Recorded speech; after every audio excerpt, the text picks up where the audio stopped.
This presentation is on Cronobacter Sakazakii, an emergent pathogen in infants.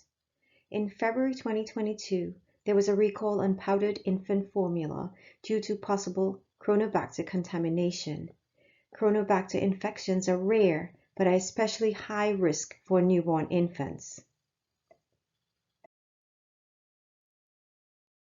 The contents of this presentation includes the introduction and background, characteristics of Cronobacter, epidemiology, current cases in the US, prevention and control for the home and food industry, and the conclusion. Background. Cronobacter is a pathogen formerly known as yellow pigmented Enterobacter sakazakii. It was reclassified in 1980 as Enterobacter Sakazakii, and the genus underwent further reclassification. The genus Cronobacter was named after Cronus, a titan of ancient Greek mythology who is known to have swallowed his infants when they were born so they would not succeed him. The species Sakazakii was proposed in honor of the Japanese microbiologist Ryuichi Sakazakii, a bacterial taxonomist, also involved in nomenclature development of this pathogen. Cronobacter Sakazakii is a multi-species complex of gram-negative bacteria that exists in the environment. C. sakazakii is a peritrichously flagellated, rod-shaped, non-spore-forming, and facultative anaerobic pathogen. The growth temperature range is 6 to 45 degrees Celsius. Epidemiological studies have shown that Cronobacter isolates demonstrate a variable virulence phenotype. Only the isolates of C. sakazakii, C. malonaticus, and C. turicensis have been linked with neonatal infections. The mechanism of actions are still not clearly known, but data from genome sequencing research have provided leads on enterotoxin-like virulence factors. Cronobacter is known to attach to intestinal cell lines in vitro and survive within macrophages for periods of time. The outer membrane protein A, encoded by the OMP gene, is a significant virulence marker and necessary for binding of the bacterium to human brain microvascular endothelial cells, BMEC. Incidentally, this marker is also linked with invasive E. coli, which causes neonatal meningitis. Biophysical growth factors such as the formation of biofilms are critical for Cronobacter Sakazakii, making this bacterium a pathogen. Forming the biofilm is a dynamic process which involves the bacteria sticking to the surface of the carriers and then secreting an extracellular matrix, causing a clumping together of the bacteria, forming the biofilm with growth cells. The biofilm then detaches from the surface and releases the bacteria and propagates the process. This bacterium can tolerate desiccation, enhancing its resilience and antibiotic resistance of microbes that worsen the problem. They have been shown to have multi-drug resistance to some antibiotics. C. sakazakii can be cultured on tryptic soy agar, showing a distinct morphology of yellow pigmented colonies. Currently, identification of Cronobacter species can be made through the use of species-specific PCR analyses or by whole genome sequencing. Cronobacter infections are rare and often underreported, especially in developing countries. Pathogenic species of Cronobacter are currently not part of the notifiable disease surveillance systems in almost all of North America and the European Union, so we may never be getting the true incident rates of the disease. Reporting is not required in the US except in Minnesota, and the CDC typically receives a report of 2 to 4 cases per year in infants. In 2011, CDC recorded a total of 13 cases. Globally, there were 8.7 cases of Cronobacter per year between 2004 and 2018, and that was a large increase from 1.2 cases per year from 1961 to 2004, and this is according to the CDC. Now, 80% of all cases were cases that recently consumed powdered infant formula or PIF with or without other supplemental feeding types, and about 50% only consumed the PIF. Overall, two-thirds of infants had Cronobacter meningitis, and the rest had isolated bacteremia. 2/3 of patients were neonates and 1/3 died. Patients who did not die had complications such as cerebral abscesses or infarctions and hydrocephalus. Cronobacter can survive in a variety of dry foods, including powdered infant formula, skimmed milk, powder, herbal teas, and starches. At a production factory, Cronobacter bacteria could get into the formula powder if contaminated raw materials are used to make the formula.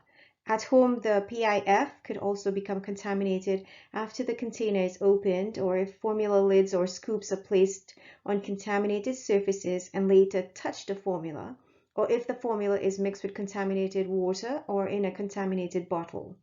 Many infections in newly born babies are transmitted from mother to child through the mother's birth canal, which has been suspected as a source of Cronobacter infections. Additionally, the prevalence of Cronobacter species infections in adults is increasing in the elderly, especially those who have experienced strokes, affecting their ability to swallow, making patients require reconstituted powdered protein supplements as part of their daily diets, and this could be infected with Cronobacter. It's truly risky, especially in areas such as refugee camps, where items like powdered rations and powdered milks are used to feed members of the camp. Symptoms. The first symptom of Cronobacter infection in infants 0 to 1 year old is usually a fever, accompanied by poor feeding, excessive crying, or very low energy. Some infants may also have seizures, sepsis, meningitis, hydrocephalus, necrotizing colitis, and possibly death. Case review. The CDC and the FDA, in collaboration with state and local partners, investigated consumer complaints from September through December 2021 of infant illnesses related to PIF produced from Abbott Nutrition in Sturgis, Michigan.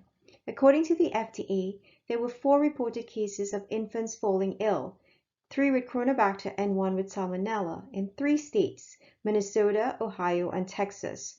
All 4 were hospitalized, and Cronobacter may have contributed to the death of 2 infants.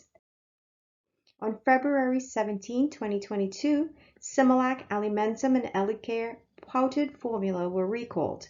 On February 28, 2022, after a report of the death of an infant with a Cronobacter Sakazakii infection who consumed Similac PM6040 powdered formula from this lot, Abbott Nutrition recalled said product. FDA set up an on-site inspection at the facility. Findings included several positive Cronobacter results from environmental samples taken by FDA, and inspectional observations noted faults in their operational practices. Abbott's internal records also indicate environmental contamination with Cronobacter Sakazakii.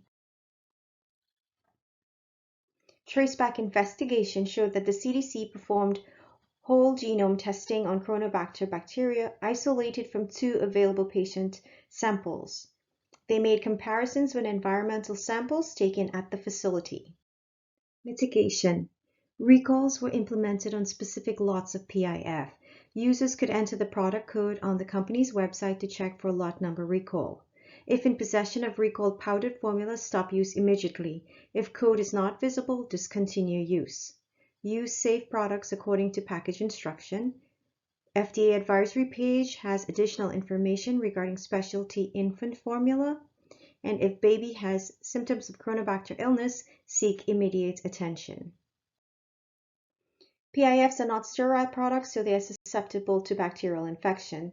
To avoid possible infection, it is advised and strongly advised for breastfeeding or choosing a liquid infant formula. These products are sterile and should not contain Cronobacter germs. Prepare powder formula according to infant formula preparation and storage. Wash hands properly. Clean bottles in hot soapy water. Clean surfaces where the meals are being prepared. Keep formula lids and scoops clean, and use the World Health Organization guidelines for hot water to prepare the PIF, meaning that the water should be brought to a rolling boil for 2 minutes and then cool down before use. How to prevent infection in industry. In the Clean in Place system, CIP system, detergent solution is sprayed onto the equipment by means of pressure or mass flow through the various stages of food production plants. Physical treatment methods used to remove bacterial biofilms generally include mechanical, ultrasonic, and electric methods. Equipment design and choice of surface materials can play a vital role in preventing biofilm formation. Copper alloy, for instance, is widely utilized in industrial food processing and has antimicrobial properties against antibiotic and copper ion resistant bacteria. Cronobacter is highly resistant to desiccation and is able to survive in PIF for more than 2 years. So it is strongly advised to reconstitute with water at temperatures greater than 70 degrees Celsius. Another disinfection method adopted in CIP is electromagnetic wave radiation and ultrasonication. This inactivates bacteria by destroying or altering the structure of biological macromolecules and biofilm. Sanitizers can play an important role in food safety, but excessive use of sanitizers may give rise to resistant isolates that can emit cross-resistance to clinically important drugs. In conclusion, Cronobacter Sakazakii is an emerging and opportunistic pathogen linked with outbreaks of life-threatening illnesses in neonates, infants, and other susceptible age groups. This bacterium's biofilm formation contributes to its virulence factors and antibiotic resistance.